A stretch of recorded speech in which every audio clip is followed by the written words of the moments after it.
در جماعت دهات به نام خدای رجب ناحیه واسه در خوجگی دهخونی تخم پروری به نام سلام خوجگیداران با کشت پیاز شروع نمودند.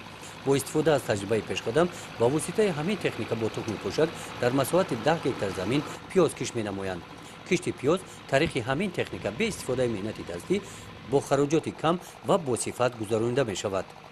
سال گذشته خوجگی ما در میدان 15 هکتار زمین کشت سبزه و پیاز کرده بودیم. ما حاصل خوب به دست آورده بودیم. این سال هم باز ما نیاز کردیم در میدان 10 هکتار زمین کشت پیاز بکاریم.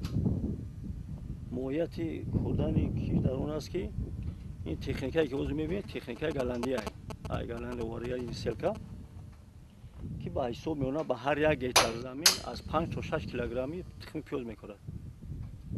انا ثوابش در چه که دیگر خوجگی هست که واسه که تکنیکو و دستی میکنن به هر یک هکتار 18 تا 20 کیلوگرم میکنن. این تکنیک که ما به هر یک هکتار از 5 تا 6 کیلوگرم میکنیم.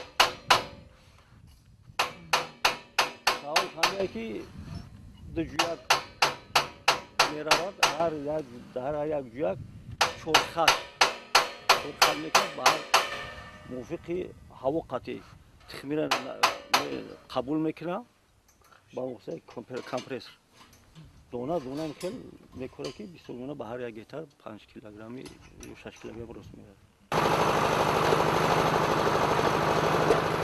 تخمیات در لینچه‌های در چنین قوطی‌های مخصوص نگاه داشته می‌شوند. مهلت استفاده بریش کفالت داده شده است. داخل قوطی‌های تخم پوشک جای گرفته با ترتیب به زمین می‌افتند. 3 نوع تخم پیاز همین طور کوریده می‌شود. حاصل آنها هنگام جمع‌آوری حاصل معین می‌گردند. تخمی بهترش را سال آینده استفاده می‌نمایند. 3 نمودی تخمیر کرده است. تخمی بانکو پریما و در نمودی تخمی یابانی آوردگیم و هندوستان. باز میرم کردیم 3 نمود تخمی کرده استیم. برای تجربه که ما کوچخیل ما بکنیم چخیل حاصل میگیریم اگر حاصل خوب بیاد ما برای سال آینده با مثلا ما تجربه میگیریم با همین تخمی کنیم. در خوجگی دهخونی تخم پروری به نام سلام کشت پیاز با چنین اصول پیشقدم سالی اول نیست. سال گذشته در همین شب و روز خوجگیداران پیاز کوریده حاصلش را ماه سپتامبر جمع آوردند. خوجگی دهخونی به نام سلام آماده است تجربه پیشقدم خود را در این سم به دیگر خوجگی ها آموزاند. گزارش خواجه نظریف خدای نظر ظهورов از ناحیه واسه برای برنامه اطلاعات نوید.